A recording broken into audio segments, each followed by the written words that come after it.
لا إله إلا الله لا إله إلا الله لا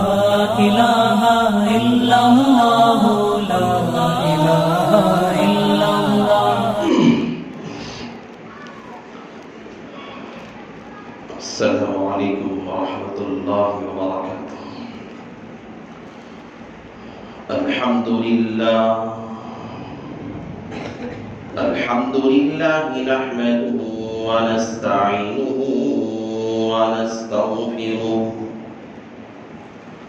ونؤمن به ونتوكل عليه ونعوذ بالله من شرور أنفسنا ومن سيئات أعمالنا. من يهده الله فلا مضل له ومن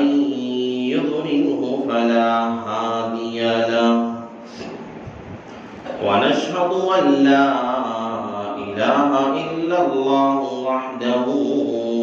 لا شريك له. ونشهد أن سيدنا ومولانا محمدا عبده ورسوله صلى الله عليه وعلى آله وأصحابه وبارك وسلم تسليما كثيرا.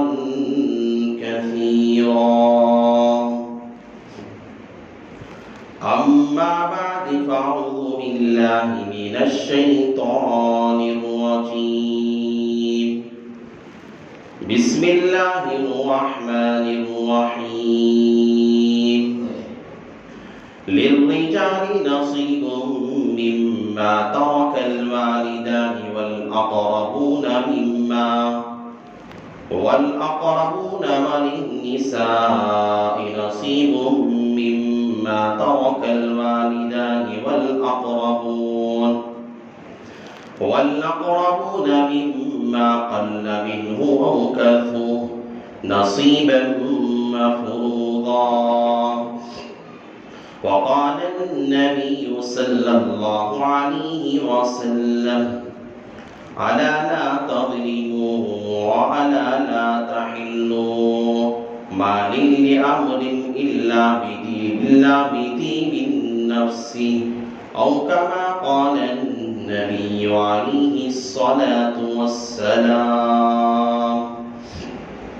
رب اشرح لي صدري ويسر لي أمري واحلل عقدة من لساني يفقه قولي.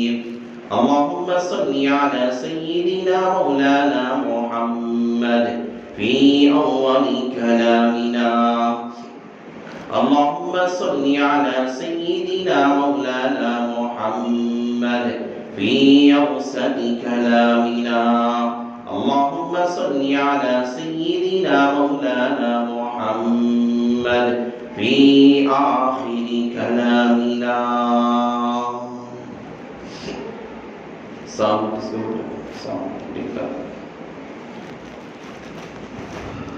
جو باہر ہے اندر بیٹھ جاؤ، صف اول میں ثواب زیادہ ہے.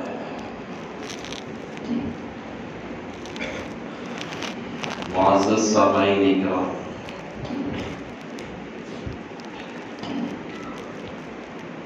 اور میرے غیور نوجوان بزرگوں بھائی،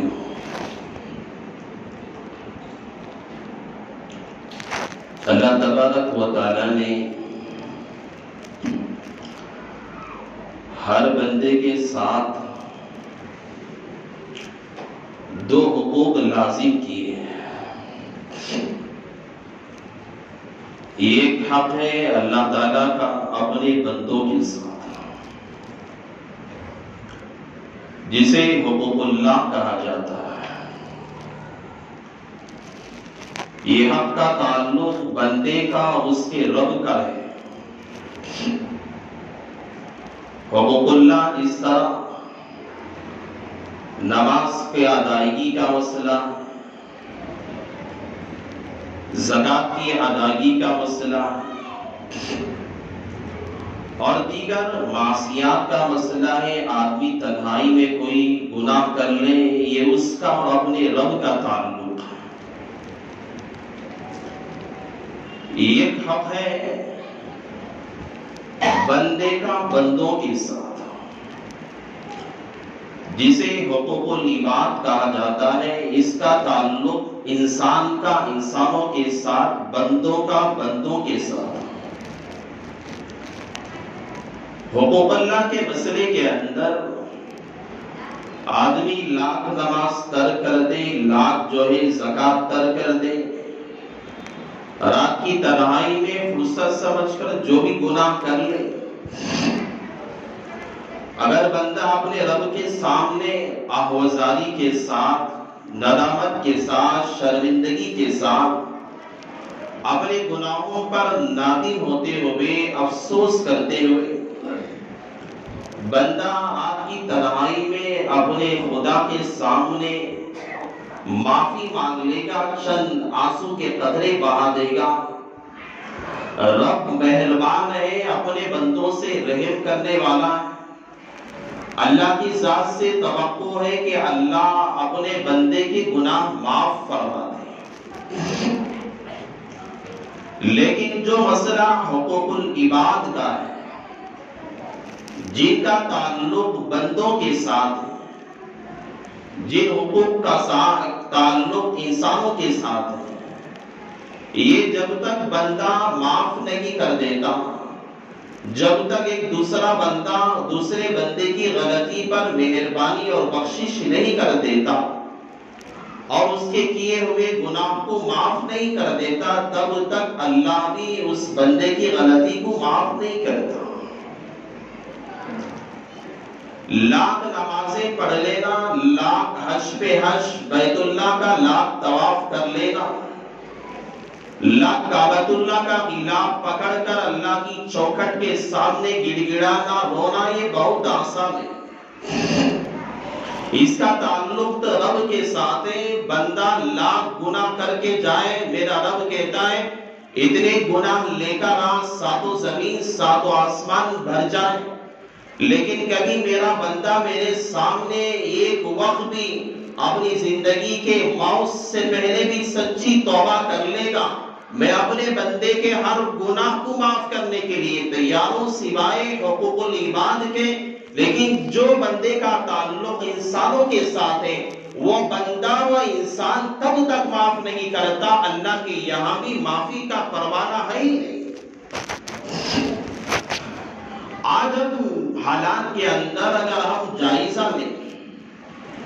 بندہ حقوق اللہ کے اندر تو 100 نمبر لیتا، حقوق اللہ کے اندر تو کامیابی کی سیڑھیوں پہ قدم رکھا ہو، لیکن جہاں مسئلہ حقوق العباد کا آتا ہے، یہاں ہر انسان جو ہے لاپرواہی کے اندر، ہر آدمی غلط فہمیوں کے اندر، ہر انسان کوتاہیوں کے اندر لگا ہوا ہے، کبھی سوچتا بھی نہیں کہ یہ غلطی ہے. باپ اپنے بچوں کے حقوق پامال کر رہا ہے، آج اولاد اپنے ماں باپ کے حقوق پامال کر رہے ہیں، آج شوہر اپنی بیوی کے حقوق پامال کر رہا، آج بیویاں اپنے شوہر کے حقوق کو پامال کر رہی، آج بھائی اپنے بھائی کے حقوق کو پامال کر رہا ہے، آج بہنیں ایک دوسرے بھائی کے حقوق کو پامال کر رہے ہیں، آج ایک بھائی اپنے بہن کے حقوق کو جو ہے قبضہ کر رہا ہے، چھین رہا ہے. یہ حالات ایسے ہیں، آج آدمی اس غلطی کو، اس گناہ کو غلطی سمجھنے کے لیے تیار نہیں. انہی حقوق العباد میں سے ایک تعلق ہے اللہ تعالیٰ کا، اور اللہ تعالیٰ نے ذکر کیا کہ بندوں کا جو تعلق حقوق العباد کے اندر ہے، انہی حقوق العباد کے اندر ایک مسئلہ ہے میراث کا، پراپرٹی کا اور مال و دولت کا. میراث کہتے ہیں اسے. یہ بہت اہم مسئلہ ہے، بڑا حساس مسئلہ ہے. آج ہماری نگاہوں کے سامنے انسان میراث کے مسئلے کو بہت کم تر سمجھتا ہے. انسان کے انتقال کے بعد، انسان کی موت کے بعد کسی کے بعد کے انتقال کے بعد جو پراپرٹی، جو مال، جو دولت، جو پیسہ، جو بنگلے، جو جگہ، جو زمینیں، جو جائیداد، جو باغ، جو کھیتیں جو رہتا ہے، اسے کہا جاتا ہے مال میراث۔ یعنی مرنے والا انسان جو دنیا سے چلا گیا، اس کے حصے میں، اس کے نام پر، اس کے قبضے میں کتنی دولت ہے، کتنی زمینیں ہیں، کتنی جائیدادیں ہیں، اور کتنا مال اس کے نام پہ ہے، کتنا مال اس کے قبضے میں ہے، اور کتنا مال اس کی ملکیت میں ہے، اس کے تصرف میں ہے، اسے کہا جاتا ہے مال میراث۔ جو میت مرنے کے بعد اپنا مال میراث چھوڑ کے جاتا ہے، آج اس کے اندر ہماری ایسی کوتاہیاں ہیں، ایسی غلط فہمیاں ہیں، ہم آج ان حقوق کے اندر ایسی کوتاہیاں کرتے ہیں۔ بھائی بڑا بھائی ہے، باپ کے انتقال کے بعد سارا کا سارا مال اپنے باپ کا بڑا بھائی اپنے نام پہ کر لیا، آپ پہ کوئی جو ہے یہ نہ کسی بہن کو حصہ دیا، نہ کسی بہن کو کوئی پیسے دیا، اور کہا جاتا ہے کہ تم لوگوں کو، بہنوں کو کہا جاتا ہے ارے تم کو تو ہم نے شادی کر کے بھیج دیا، یہی تمہارا حق تھا، اب تمہیں کوئی وراثت میں حصہ نہیں ملے گا، کوئی ابا کے مال میں تمہیں حصہ نہیں دیا جائے گا، کوئی ابا کی زمین میں تمہیں زمین نہیں دی جائے گی، ابا کے مکانات کے اندر کوئی حصہ تمہیں نہیں دیا جائے گا۔ باپ کے مال پر اس کے انتقال کے بعد کسی ایک بھائی کا بہنوں کو اس کے حصے سے نکال کر قبضہ کر کے بیٹھ جانا، یا اس کے بھائیوں کا حق تھا، چھوٹے بھائیوں کا حق تھا، ان کے حق کو نہ دیا، سارا جو گھر تھا یا زمینیں تھی، جائیداد تھے، پیسہ تھا، سارا پیسہ لے کر بیٹھ گیا، یا جو جگہ تھی یا جو مکان تھا، جو باغات ہیں، زمینیں ہیں، جو کچھ بھی مال کی جو ہے مال ہے، اس مال کو اپنے نام پہ رکھ لیا، قبضہ جما لیا، نہ بھائی کو حصہ دیا، نہ بہنوں کو حصہ دیا۔ جو حقوق ہیں، جو چاہتے ہیں اللہ تعالیٰ نے جن کا جو ہے حق اللہ نے متعین فرما دیا، اللہ نے خود بیان فرمایا۔ آج ان حقوں کے اندر، آج اس مال میراث کے اندر زیادتی کی جا رہی ہے، ظلم کیا جا رہا ہے، تشدد کیا جا رہا ہے، اپنی سگی بہنوں کو، اپنے ساتھ کھیلنے والی اور اپنے ساتھ پیدا ہونے والی بہنوں کو اپنے باپ کے حق سے جو ہے نکالا جاتا ہے، اس کے حق کو اپنے قبضے میں لیا جاتا ہے،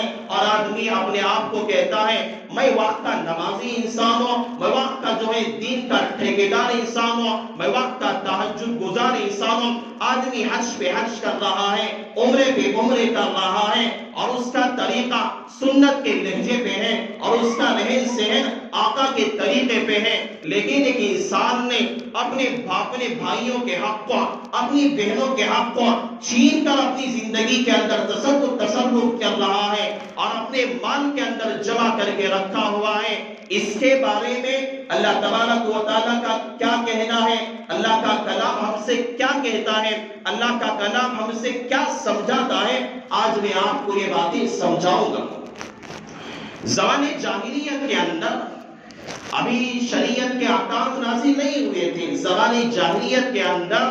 جو ایک تاریکی کا دور تھا، ہر جگہ پہ برائیاں عام تھی، ہر جگہ پہ فحاشی عام تھی، ہر جگہ پہ جو ہے گناہ کیا جا رہا تھا، گناہ کو کوئی گناہ کہنا اسے غلط سمجھا جاتا تھا، شراب کا پینا عام تھا، جہاں زناکاری عام تھی، جہاں بدکاری عام تھی، جہاں حرام کا کھانا عام تھا۔ ان حالات کے اندر یہ بھی ایسے مسائل تھے زمانِ جاہلیت کے اندر کہ عورتوں پر، بچی کے پیدا ہونے پر اسے زندہ درگور کیا جاتا تھا، زندہ دفن کر دیا جاتا تھا، عورتوں کے مسائل کے اندر ظلم کیا جاتا، تشدد کیا جاتا، بچی کی پیدائش میں غم کیا جاتا، بچی کی پیدائش کے بعد اسے لے جا کر زندہ دفن کر دیا جاتا، گاڑ دیا جاتا، باپ بچی کی پیدائش کے بعد، بچی کے گھر میں پیدا ہونے کے بعد اسے گلا دبا کے مار دیا جاتا، اپنی عزت کی حفاظت کے لیے،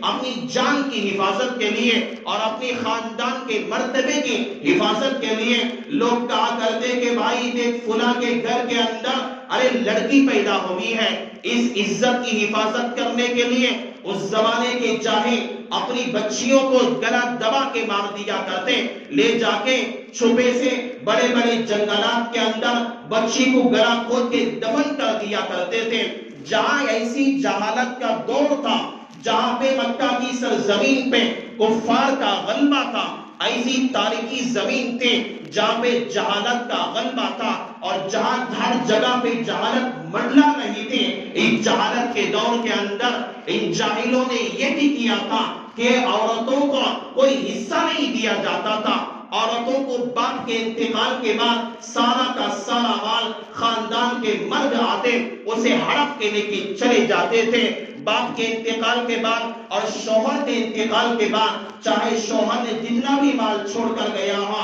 یا باپ کے انتقال کے بعد جتنا بھی بچوں کے لیے مال چھوڑ کر کیوں نہ گیا ہو، زمانے جاہلیت کے اندر ایک ایسا دور تھا کہ عورت کو اور لڑکی کو کوئی حصہ نہیں دیا جاتا تھا، کوئی مال نہیں دیا جاتا تھا، کوئی پیسہ نہیں دیا جاتا تھا، بلکہ خاندان کے لوگ آتے، مرد آتے، اور جو پیسہ ہوتا، کوئی بھائی کا انتقال ہوتا تو دوسرا بھائی آتا، جتنا مال اس کے بھائی کے نام پہ ہوتا سارا کا سارا مال ہڑپ کے لے کر چلا جاتا۔ یہ ٹکڑا اس کی بیوی کو نہیں دیا جاتا تھا، یہ آنا اس کے بچوں کو نہیں دیا جاتا تھا، یہ حصہ اس کی بچیوں کو، یتیم بچیوں کو نہیں دیا جاتا تھا، سارا کا سارا مال ہڑپ کے لے جاتے تھے۔ اور زمانے جاہلیت میں کہا جاتا تھا ارے مرنے کے بعد عورتوں کا کوئی حصہ نہیں ہے، مرنے کے بعد بچوں کا، یتیم بچوں کا کوئی حصہ نہیں ہے۔ اگر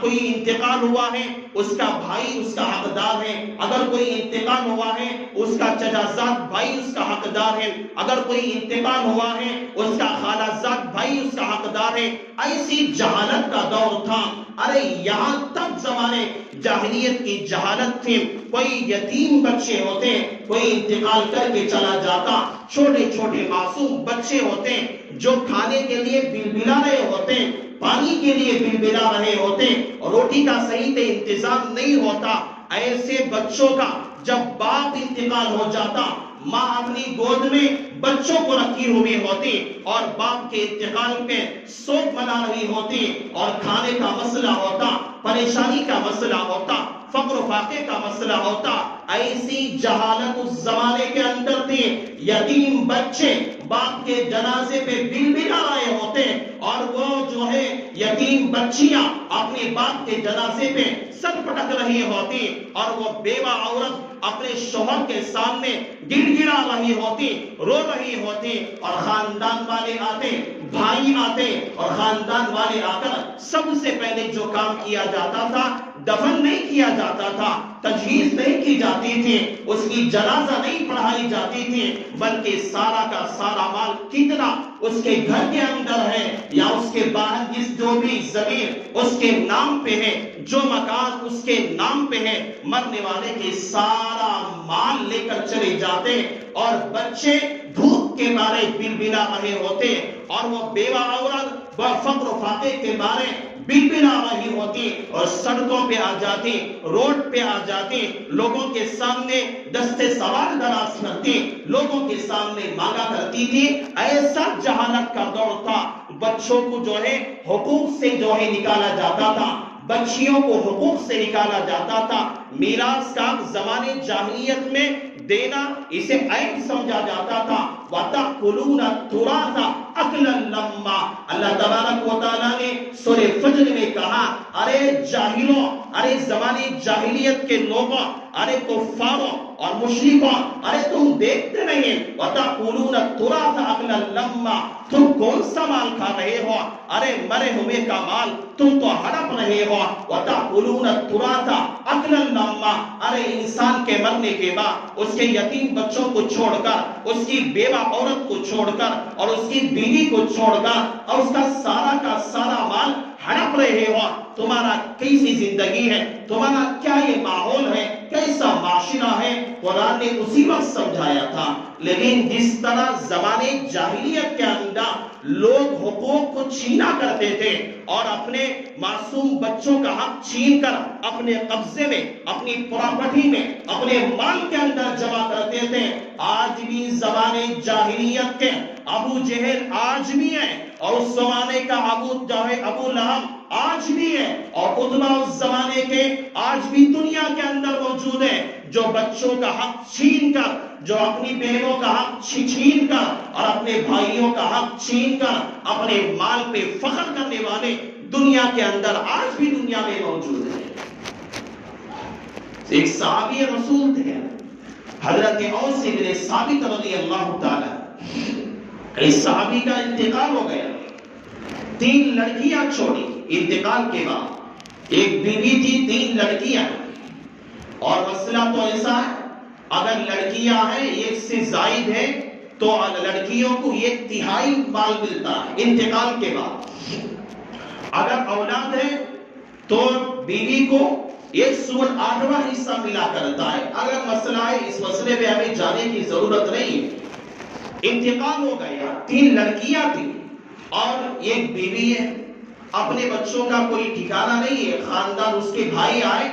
جو اس کا حضرت اوس بن ثابت رضی اللہ تعالیٰ جو صحابی ہے، ان کے بھائی چچا زاد بھائی آئے اور آکے جتنا مال تھا، جتنی پراپرٹی تھی، سارا مال لے کر چلے۔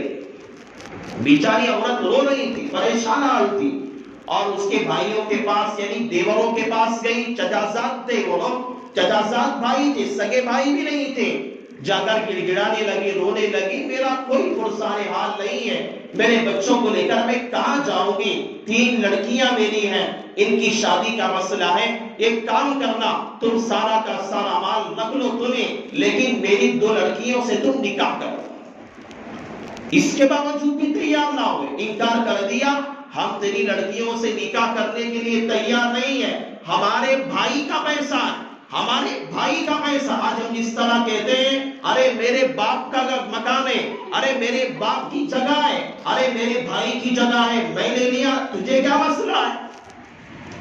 اسی طرح اس کے چچا زاد بھائیوں نے سارا مال پیسہ لے کر چلے گئے۔ یہ روتی روئی عورت اپنے بچوں کو ساتھ لے کر پیغمبر علیہ السلام کی خدمت اقدس میں حاضر ہوئی۔ اللہ کے رسول علیہ السلام سے آ کے عرض کیا، یا رسول اللہ صلی اللہ علیہ وسلم، میری چھوٹی چھوٹی 3 بچیاں ہیں، میرے شوہر کا انتقال ہو چکا ہے، میرا رہنے کے لیے کوئی ٹھکانہ نہیں ہے، یہ بچے کرسی کے حالت کے اندر ہیں، ان کے لیے کھانے کا کوئی انتظام نہیں ہے، یہ میرے شوہر نے جو مال جو پیسہ چھوڑ کر گئے تھے اس کے چچا زاد بھائی آ کر اس میں ناجائز قبضہ کر کے لے کر چلے گئے۔ ابھی میراث کے احکام اللہ کے نبی علیہ السلام پہ نازل نہیں ہوئے تھے، اللہ کے نبی علیہ السلام نے تھوڑا توقف فرمایا، تھوڑی دیر رک گئے اور اس انتظار میں تھے اللہ تبارک و تعالیٰ کوئی حکم نازل کرے گا۔ تھوڑی دیر کے بعد حضرت جبرائیل علیہ السلام کا نزول ہوا۔ حضرت جبرائیل علیہ السلام اللہ کے نبی علیہ السلام کے پاس آئے اور کہنے لگے، الرجال نصیب مما ترک الوالدان والاقربون وللنساء نصیب مما ترک الوالدان والاقربون او مما قل منه او کثر، اور کہنے لگے اللہ تعالیٰ کا فرمان ہے یا رسول اللہ صلی اللہ علیہ وسلم، للرجال نصیب مما ترک الوالدان، جو ماں باپ نے تو جو مال چھوڑا ہے مردوں کے لیے بھی اتنا ہی حصہ ملے گا، اور جو ان کے حصے کے اندر برابری ہے، اور جو والاقربون اور رشتہ داروں میں سے جو انتقال کر گئے قریبی ان کے مال میں سے بھی انہیں حصہ ملے گا۔ اور ایسا نہیں، اللہ نے اس آیتوں کے اندر کہا صرف مردوں کو دیا جائے گا، عورتوں کو لڑکیوں کو شادی کرنے کے بعد اور ان کو اس کے سسرال بھیج دینے کے بعد اس کے باپ کے حق سے، اس کے باپ کے مال سے اس کے حق کے محروم کر دیا جائے گا، ایسا نہیں ہے۔ کان کھول کے سنو، میرا رب کہتا ہے وَلِلنِّسَاءِ نَصِيبٌ مِّمَّا تَرَكَ الْوَالِدَانِ وَالْأَقْرَبُونَ، بس مردوں کے لیے نہیں ہے بلکہ جس طرح حق مردوں کے لیے اللہ نے رکھا ہے اسی طرح کا حق اللہ نے عورتوں کے لیے بھی رکھا ہے۔ ایسا نہیں کہ لڑکیوں کو شادی کرنے کے بعد باپ کے حق سے محروم کر دیا جائے اور وہ بیچاری لڑکی اس سوچ میں رہ جائے میرا بڑا بھائی ہے، میں اس سے کیسے سوال کروں گی، میرا بھائی ہے، اس میرے بھائی سے میں کیسے پوچھوں گی پیسوں کے بارے میں، روپیے کے بارے میں، ابا کی جائیداد کے بارے میں، یہ اس گمان میں رہ جائے۔ ایسا مت کیا کرو۔ اللہ نے جیسا تمہارے باپ کے حق میں تمہیں اللہ نے حق دیا ہے، اسی طرح تمہاری بہنوں کا بھی اللہ نے حق رکھا ہے۔ اور ایسا نہیں ہے وَقَلَّ مِمَّا أَوْ كَثُرَ، ایسی بات نہیں ہے مال چاہے زیادہ ہو چاہے کم ہو۔ ایک کام ہمارے یہاں ہوتا ہے، بھائی انتقال کسی آدمی کا ہو گیا، انتقال کے بعد سب سے پہلا جو کام کیا جاتا ہے، اگر میت مرنے والا آدمی اگر پیسے چھوڑ کے مرا ہے، جائیداد اس کے پاس سے پیسہ ہے، ایسا نہیں کہ کوئی بھی اس کے جنازے کے لیے تجویز و تکفین کے لیے کپڑا لینے جا رہا ہے، اس کی قبر کھدا رہا ہے۔ ہمارے یہاں عجیب مسئلہ، ایک آدمی بیمار زندگی میں رہتا، محلے میں بیمار ہے، 10 روپے دینے کی کبھی توفیق نہیں ہوتی، رشتہ دار کہیں سالوں سے بستر میں پڑا ہوا ہے، کبھی جا کر دیکھنے کی عیادت کرنے کی توفیق نہیں ہوتی، کوئی دوست بیمار پڑا ہوا ہے، 100 روپے کبھی دوا کو گولیوں کو دینے کی کبھی توفیق نہیں ہوتی، ارے انتقال ہو جاتا ہے کفن میں ڈالوں گا، قبر کی کھدائی کے پیسے میں دوں گا، کیوں؟ شان پتی کے لیے۔ یہ بالکل غلط ہے، یہ نہیں۔ اللہ کہتا ہے تمہیں اگر ایسا ہونا، ارے زندے پر قدر کیا کرو، موت کے بعد تو ہر آدمی قدر کیا کرتا ہے، زندے پر انسان کی قدر کیا کرو، اللہ کی یہاں بھی تمہاری قدر ہوگی، دنیا میں بھی قدر کی کرے گی۔ انسان کے انتقال کے بعد سب سے پہلا مسئلہ اس کے پیسوں میں سے لے جا کر اس کا کفن لیا جائے گا، قبر کی کھدائی کے لیے، تجہیز و تکفین کے لیے جو مسئلہ قبر میں دفن کرنے تک کا ہے وہ مرنے کے میت کے پیسوں سے کیا جائے گا، اور اس کے بعد دیکھا جائے گا کہ اس کے پیسوں میں جب کیا اس کے اوپر کوئی قرض ہے،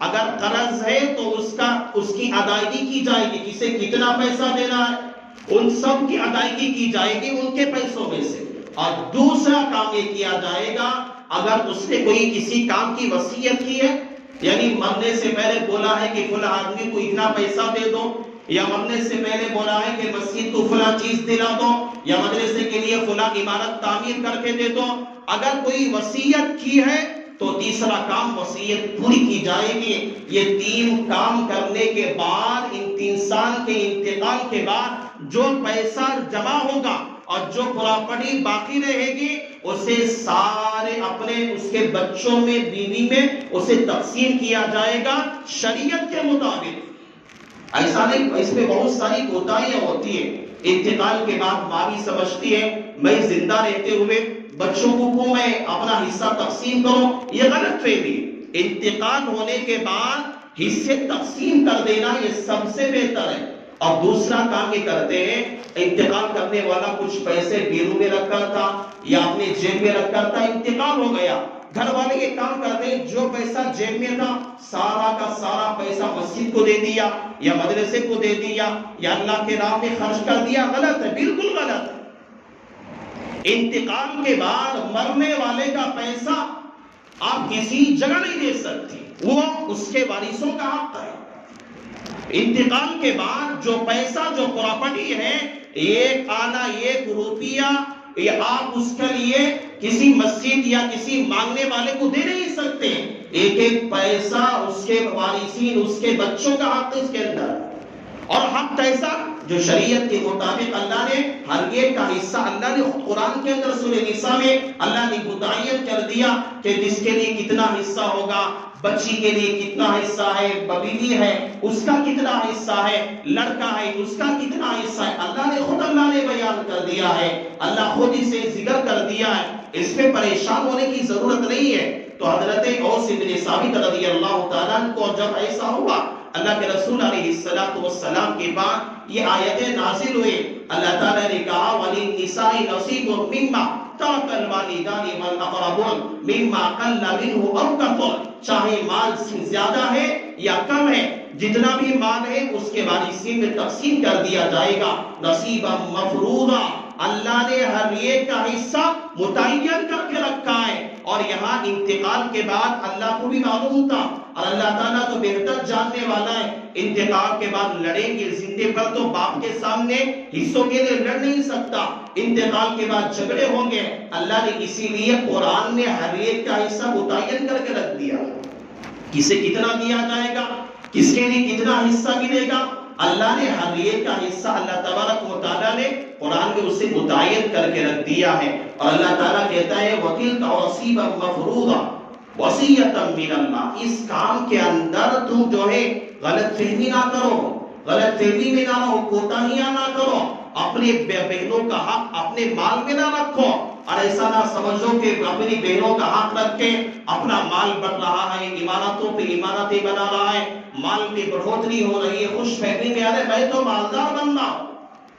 واللہ عزیز الحکیم، اللہ کہتا ہے اللہ جاننے والا بھی ہے اور حکمت والا بھی ہے۔ اللہ اگر آدمی اپنے بھائی کا حق چھین کر، اگر آدمی اپنے بہنوں کا حق چھین کر اپنے مال میں اضافہ کر رہا ہے، مال دن بہ دن بڑھ رہا ہے، خوش فہمی میں نہ رہے، اس غلط فہمی میں نہ رہے کہ میری زندگی تو عیش میں گزر رہی ہے، مال دولت میں گزر رہی ہے، کسی کا مال چھین کر یا کسی کا مال ناجائز طور پہ قبضہ کر کے، کسی کا مال ہڑپ کے اپنی زندگی میں پراپرٹی جمع کر کے سکون سے رہنے والے کان کھول کے سنو، واللہ عزیز الحکیم۔ اللہ تعالیٰ کہتا ہے کہ یہاں پر اللہ دیکھ بھی رہا ہے اور اللہ حکمت والا ہے۔ اللہ تعالیٰ کہتا ہے وَتِلْكَ حُدُودُ اللَّهِ، یہ میرے حدود ہیں، میرے فرائض ہیں، وَمَن يُطِعِ اللَّهَ وَرَسُولَهُ، جو اللہ کے اور اس کے رسول کی اطاعت کیا کرتا ہے، جو اللہ نے حکم دیا ہے اس حکم پہ چلا کرتا ہے،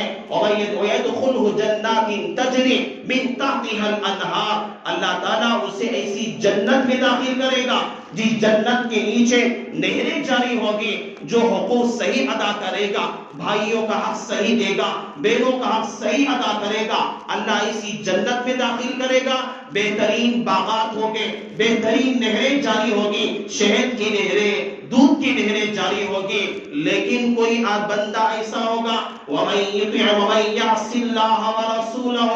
اللہ کی نافرمانی کرے گا، اللہ نے وَيَتَعَدَّ حُدُودَهُ، اللہ نے جو حدود رکھے ہیں، جو حصے اللہ نے متعین کیے ہیں اور حصوں کو قبضہ کر لے گا، صحیح حق ادا نہیں کرے گا، اپنے بھائیوں کا بہنوں کا حق چھین کے رکھ لے گا، اگر ایسا کرے گا وَيَتَعَدَّ حُدُودَهُ وَيَدْخِلُهُ نَارًا خَالِدًا فِيهَا، اللہ تعالیٰ ایسے بندے کو جہنم میں داخل کرے گا، خالداً فیہا، جہاں وہ بندہ ہمیشہ رہے گا، واللہ عذاب مہین، اور ایسا عذاب ذلت والا عذاب اللہ نے اسے لوگوں کے لیے تیار کر کے رکھا ہے جو بندوں کے حق کو چھین کر اپنے بھائیوں کے، اپنے بہنوں کے حق کو چھین کر رکھا کرتے ہیں۔ یہ غلط فہمی میں زندگی نہ گزارے، زندگی آج ختم ہو جائے گی، لیکن اس کا جو عذاب ہے اللہ نے دردناک عذاب مہین، اللہ نے رسوائی والا اللہ عذاب تیار کر کے رکھا ہے۔ اس لیے ہم اس کے اندر بہت زیادہ غور و فکر کریں، وقت کم ہے، یہ عنوان بہت زیادہ وسیع عنوان ہے، میں نے جہاں تک ہو سکا میں نے اسے جو ہے مجھے محتاط رہتے ہوئے اس عنوان کو میں نے پورا کیا ہے۔ آپ جو ہے اس کے اندر غور و فکر کیا کریں، ہمارا پیسہ روپیہ کمال کے یہ بڑھ جانا یہ کمال کی بات نہیں، حقوق العباد کے اندر، بندوں کے حق کے اندر ہم بھرپور ادائیگی کرنا یہ اصل کمال کی بات ہے۔ اللہ تعالیٰ کے نبی علیہ السلام کہتے ہیں الا لا یحل، خبردار تمہارے لیے ہر چیز جائز نہیں ہے، لا تظلموا، کسی پہ ظلم نہ کرو، الا لا یحل، خبردار ہر کسی کا مال حرام نہ کھاؤ، الا مال بامر، اس کے حکم کے بغیر، اس کی اجازت کے بغیر کسی کا مال حرام ہرگز نہ کھاؤ، ورنہ اللہ کے یہاں کل مؤاخذہ کیا جائے گا، پکڑ کیا جائے گا، وہاں تمہارے لیے کوئی چھٹکارا نہیں ہوگا۔ اس طرح غیر مسلموں کے یہاں یہ رواج ہے، ہمارے یہاں یہ رواج بنتا جا رہا ہے۔ خدا کے لیے جو مسائل ہیں اس مسئلے کو حل کرنے کی کوشش کریں۔ ہاں کوئی آدمی زندے پر اپنے بچوں میں اپنی پراپرٹی تقسیم کرنا چاہتا ہے، میں اسے انشاءاللہ کبھی اور ایک مرتبہ میں انشاءاللہ اسے ذکر کروں گا، اگر کوئی پوچھنا چاہتا ہے تو انفرادی طور پر بھی بغیر کسی تکلف کے پوچھ سکتا ہے۔ وقت کی قلت کی بنا پر میں اپنی بات کو ختم کرتا ہوں۔ اللہ تعالیٰ نے جو باتیں مجھ سے کہلوائی ہیں اللہ تعالیٰ سب سے پہلے مجھے عمل کی توفیق نصیب فرمائے. اللہ آپ تمام حضرات کو بلکہ پوری امت کو اللہ اس مسئلے کی فراست کے اللہ اس مسئلے کو سمجھنے کی توفیق نصیب فرمائے. آمین. وآخر الدعوانا ان الحمد للہ رب العالمین.